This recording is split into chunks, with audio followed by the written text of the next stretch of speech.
प्रणाम भाइयों बहनों। प्रणाम भाई और बहनों। मैं डॉक्टर चंद्रभान सिंह, अयोध्यावासी। अयोध्यावासी क्यों? क्योंकि मैं अयोध्या जी का रहने वाला हूँ और कई वीडियोज आप लोगों के लिए हमने अपलोड किया और काफ़ी हमें प्रशंसा लोगों ने किया, हिम्मत बंधाया। तो मैं वीडियोज बनाता हूँ, 200-250 वीडियो बना दिया हूँ। तो भाइयों, आज मैं अपनी बहन बेटियों को एक सीख देना चाहता हूँ, जो मेरे दिल के दिमाग के अंदर है वो देना है। भाइयों, एक्चुअली क्या है कि हमने ये देखा काफ़ी घरों में हमारी बहनें, हमारी बेटियां अपने घर वालों के प्रति काफ़ी बुरा बर्ताव कर रही हैं। इसमें बुरा मानने की बात नहीं है। हम एक सलाह देना चाहते हैं, प्रेम पूर्वक सलाह देना चाहते हैं कि अगर हमारी बेटियां, हमारी बहुएं, हमारी बहनें एक दूसरे से मिलजुल के नहीं रहेंगी तो कैसे काम बनेगा? कैसे काम बनेगा? काफ़ी बहनें चिड़चिड़े स्वभाव की होती हैं। अपने घर के लोगों का, जबकि उनके अपने पति ही हैं, उनके अपने ससुर जी हैं, सासू जी हैं, उनसे संतुष्ट नहीं। अब बात यहाँ ये खड़ी होती है कि अगर वो संतुष्ट नहीं है तो हमारी बेटियां बोलती हैं, हमारी बहुएं बोलती हैं कि इनका स्वभाव ही ऐसा है। हो सकता है, हम सहमत हैं, आपकी बातों पर सहमत हैं, लेकिन आपको क्या करना है, इस बात पर आपको ही ध्यान देना है। ध्यान से सुनिए, क्योंकि हमने आए दिन देखा घरों के अंदर जो लड़ाइयाँ होती हैं वो बेसिर पैर की होती हैं। सास बहू का झगड़ा हो रहा है, ननद भाभी का झगड़ा हो रहा है, उसमें पतिदेव भी परेशान है, उसमें ससुर जी भी परेशान है। मैं अपनी बहनों को, खास करके अपनी बहन बेटियों को, बहनों को ये सलाह देना चाहता हूँ कि ज़रूर आप अपने अंदर सुधार करिए। अपना सुधार करने में क्या हर्ज है? अगर हम किसी को दोषारोपण कर रहे हैं, ब्लेम दे रहे हैं, सबसे पहले अपने अंदर की भी तो कमियों को देखो। ये मान लिया कि नहीं वो खराब है तो वो खराब है तो वो खराब है, ठीक है, मान लिया है, लेकिन आपने अपने अंदर की कमी को तो देखा ही नहीं। आखिर आप अपने ससुर की सेवा कर रहे हो, अपने पति की सेवा कर रही हो, कि सासू की सेवा कर रही हो, बहू की सेवा कर रही हो, तो किसी गैर की सेवा नहीं कर रही हो ना, अपनों की सेवा कर रही हो। तो अपनों की सेवा अपने ही करेंगे तो आप अगर केयर नहीं करोगी, देखभाल नहीं करोगी अच्छे से, तो कौन करेगा? पड़ोसी करने आएगा? नहीं ना।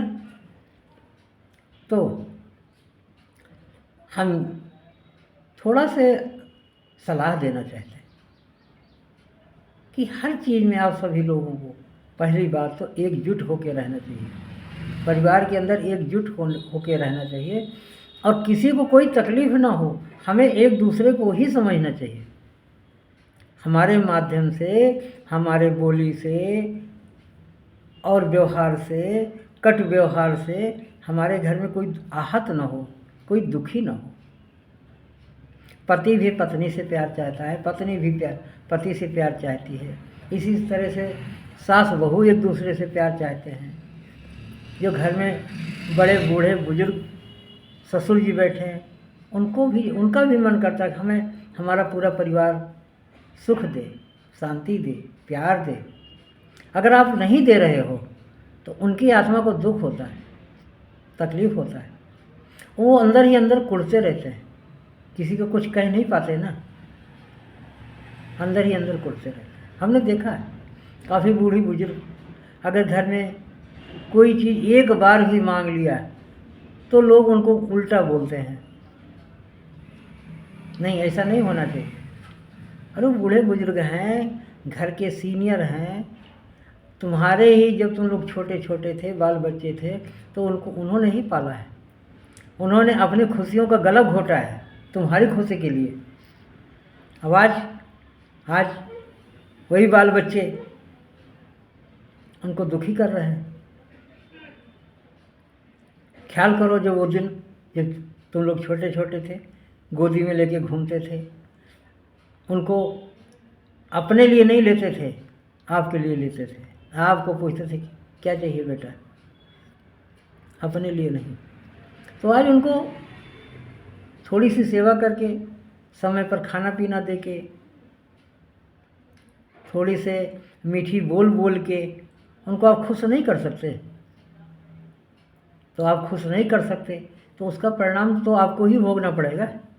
कहते बूढ़े बुजुर्ग इस पृथ्वी के देवता हैं, और अगर उनका निरादर हो रहा है तो ये तकलीफ तुमको ही भोगनी पड़ेगी। कहते राम न मारे बाण से दें कुपंथ चलाए। भगवान लाठी डंडा लेके मारने नहीं आते। आपको जो आप उनको अपमान दे रहे हैं, सज़ा दे रहे हैं, परेशान कर रहे हैं, तो वो सज़ा आपको भगवान देगा। तो थोड़ा भगवान से डर के रहो, थोड़ा समाज से डर के रहो कि हमारे बूढ़े बुजुर्ग परेशान ना हों, सासू माँ परेशान ना हों, ससुर जी परेशान ना हों। मैंने देखा है पत्नियां भी पति के साथ बहुत बुरा व्यवहार करती हैं। अरे हम मानते हैं कि तुम पतिव्रता ना बनो, पतिव्रता बनने के लिए मैं नहीं कह रहा हूँ, लेकिन कम से कम बुरा व्यवहार तो ना करो। बुरा व्यवहार कर रही हो तो क्या है, पति के साथ बुरा व्यवहार, ससुर के साथ बुरा व्यवहार, सासू के साथ बुरा व्यवहार, तो ये तो तुमको ही भोगना पड़ेगा। और दुखी रहती हो तो लोग कहते हैं, सब सोचने लगते हैं कि अरे ये कैसे हमारे ऊपर परेशानियाँ आ रही हैं। अरे भाई परेशानियों का कारण तुम ही हो, क्योंकि तुम अपना व्यवहार नहीं सही है, तुम्हारा व्यवहार सही नहीं है, अपने ही लोगों के साथ व्यवहार सही नहीं है, इसीलिए तुमको दुख मिल रहा है, इसीलिए दुख मिल रहा है। तो हम अपने सभी भाइयों से भी विनती करते हैं कि आप जरूर अपने परिवार में पत्नी को, माता पिता को, छोटे भाई बहन को, सबको प्यार दो, सबकी ज़रूरतों को समझो, प्रेम से समझो। अगर नहीं समझोगे तो कौन समझेगा। वो अपनी समस्याओं को कहने किससे जाएंगे। क्या तुम्हारी पत्नी है, क्या तुम्हारी माँ बाप हैं, क्या तुम्हारे छोटे भाई बहन, बड़े भाई बहन जो भी हैं, उन समस्याओं को समझना सीखो। अगर नहीं सीखोगे तो घर के अंदर कला कलेश मचा रहेगा। सबको प्यार दो, आखिर तुम्हारे घर वाले कहाँ जाएंगे। तो मैं सभी भाइयों से, बहन बेटियों से ये कहना चाहूँ कि ज़रूर ध्यान दें। अगर आप वीडियो देख रहे हैं तो इस वीडियो को देखना ही नहीं है, अपने जीवन में सीखना भी है और सुख शांति भी लेके आना है। ऐसा कोई काम ना करो कि तुम्हारे ही परिवार के लोग तुमसे दुखी रहें। ऐसा कोई काम ना करो, क्योंकि पड़ोसी क्या हैं, मज़ा लेने वाले हैं। पड़ोसी सिर्फ मज़ा ले सकते हैं, तुम्हारे घर को सुधार नहीं सकते। और आदमी कहीं दुखी है, परेशान है तो कहाँ जाता है, पड़ोसी के यहाँ थोड़े जाके, अपने घर में ही आएगा और अपनों के बीच आएगा। और जब हम एक दूसरे को काट खाने को दौड़ते रहेंगे तो फिर वो मज़ा कहाँ आएगा, ना शांति आएगी, ना आनंद आएगा। अंदर अंदर सब घुटते रहते हैं, कुड़ते रहते हैं, क्या फायदा है। अपनी गलतियों की माफ़ी मांग लो और नए सिरे से सबसे हिल मिल के रहना शुरू करो, अच्छा व्यवहार करना शुरू करो, सबसे प्रेम से रहना शुरू करो। सबको माफ़ करना सीखो। कुछ नहीं है ज़िंदगी में, थोड़े दिन के लिए ही है सब ज़िंदगी, थोड़े के लिए दिन के ही सब परिवार, परमात्मा ने परिवार दिया है, परिवार बनाया है, तो उस परिवार में सुख शांति लाने की जिम्मेदारी किसकी? वो घर के हर एक सदस्य की है कि घर के अंदर खुशी का माहौल कैसे बनाया जाए। एक आदमी नहीं बना पाता, घर में कला कलेश मचा एक आदमी क्या करेगा? सबको सोचना पड़ेगा, सबको, तभी घर के अंदर सुख शांति आएगी। और जिस घर में एकता है, शांति है, प्रेम है, वहीं लक्ष्मी का वास होता है। जहाँ सुमति तहाँ संपत्ति नाना, जहाँ कुमति तहाँ विपत्ति निदाना। ध्यान दीजिए, घर के अंदर साफ सफाई अच्छे से होनी चाहिए, घर के अंदर सबके लिए प्रेम व्यवहार होना चाहिए, कृतज्ञता होनी चाहिए।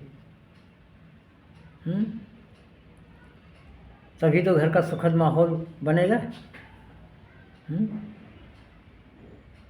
स्वर्ग से सुंदर सपनों से प्यारा है अपना घर द्वार। कितनी बढ़िया लाइन लिखी, ये तो लाइन मुझे बहुत अच्छी लगती है। तो स्वर्ग से सुंदर घर को कैसे बनाया जाए, ये आपको सोचना है, ये आपको देखना है। मैंने वीडियो बनाया आपके लिए, आप सभी लोगों के लिए, अपने भाइयों के लिए, बहनों के लिए, बेटियों के लिए, बहुओं के लिए, सब लोग इसको देख रहे हो तो आज ही संकल्प करो, हम इसका पालन करेंगे। जो इसमें हमने कहा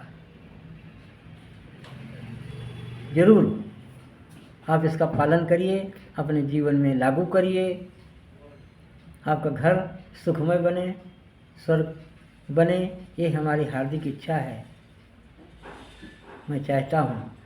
और अगर वीडियो अच्छी लगी है तो लाइक करिए, शेयर करिए, और मुझे कमेंट भी लिखिए कि आपको वीडियो कैसी लगी। मेरे दिल दिमाग में जो बातें थी मैंने आप लोगों के सामने रखी, और मुझे पूर्ण आशा है कि आप इस वीडियो के देखने के बाद आपके घर परिवार में सुख शांति जरूर आएगी, और आप लोग सुख शांति से रहना सीख जाएंगे और अपने घर को स्वर्ग बनाएंगे, सुखमय बनाएंगे, शांतमय बनाएंगे।